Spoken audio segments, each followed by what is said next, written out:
स्नेहा का मन 5 साल पहले इसी जगह पर घूम गया जहां विश्वासघात ने उसकी दुनिया डुबो दी थी। यह 2020 की एक धुंधली सर्द सुबह थी जब चाकू घुमाया गया।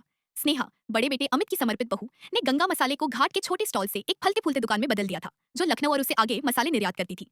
उसके मिश्रण तीखी मिर्च, सुगंधित जीरा, तीर्थयात्रियों और स्थानीय लोगों को आकर्षित करते थे।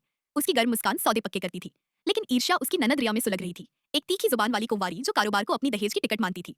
रिया ने ससुर की मदद से जो बेटियों को बहुओं से ज्यादा पसंद करते थे, और अमित की कमजोर रीढ़ की हड्डी से अंधेरे स्टोर रूम में साजिश रची। उन्होंने स्नेहा के अलमारी में चुराए गए सोने के कंगन छिपा दिए, फिर उसे दुकान की तिजोरी से चोरी का आरोप लगाया। देखो बाबा, वो अपने मायके के लिए पैसे चुरा रही है, रिया चीखी, रातों रात जाली बही खाते पेश करते हुए। ससुर रिया के अमीर व्यापारी से विवाह गठबंधन के लालच में अंधे ने स्नेहा को घाट की सीढ़ियों पर सार्वजनिक रूप से थप्पड़ मारा। अमित परिवार के दबाव में झुककर चुप रहा, जबकि पड़ोसी फुसफुसाते थे।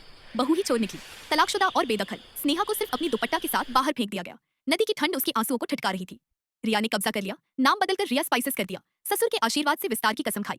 बेघर स्नेहा घाट के मेहराबों के नीचे सोई, दयालु नाविकों के दान पर जीवित रही।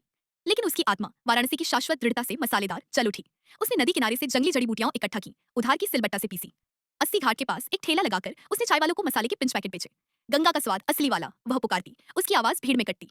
टीटू वाराणसी में बात फैली, उसके मिश्रण प्रतिद्वंद्वियों से बेहतर कानपुर के खान पान स्थलों से ऑर्डर आते। उसने घाट की विधवाओं को सशक्त किया, उन्हें भूनने की तकनीक सिखाई, एक को ऑप बनाया।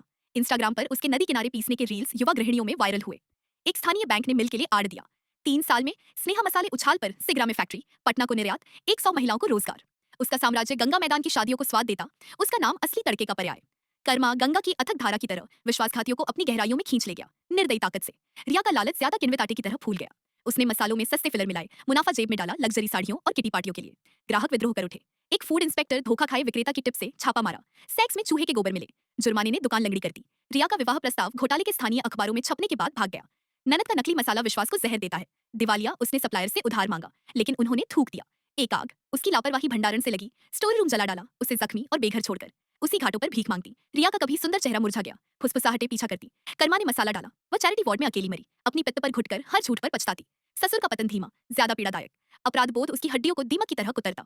गठिया ने उसके हाथों को मरोड़ दिया जो झूठे कागजों पर हस्ताक्षर किए थे। रिया के उन्माद में त्याग दिए गए, वह घाटों पर भटकता, नदी से माफी मांगता। पड़ोसी उससे कतराते, छोटा बेटा रिश्ता तोड़ गया। गीली सीढ़ियों पर फिसलन से उसकी कूल्हा टूट गया। वह एक गंदे आश्रम में लेटा, बेडसोर सड़ते, दर्द में चीखता, जबकि देखभाल करता उसकी पुकार अनसुनी करते। उसके आखिरी सांस में स्नेहा की आरोपित आंखों के दर्शन उसे सताते। कर्मा की फांसी कसती जब तक उसका दिल फट न गया। अमित कमजोर पति, सबसे खट्टा फल चखा। जल्दबाजी में रिया की चुनी लड़की से दोबारा शादी की। उसने नौकरी खो दी जब घोटाले ने उसका नाम कलंकित किया। कर्ज चढ़े। 2025 तक स्नेहा का मसाला वाराणसी की हवा को महकाता, उसकी फैक्ट्री सशक्त महिलाओं का प्रकाश स्तंभ। उसने नीलामी में मूल दुकान वापस खरीदी, पुरानी रेसिपी को नई से मिलाकर।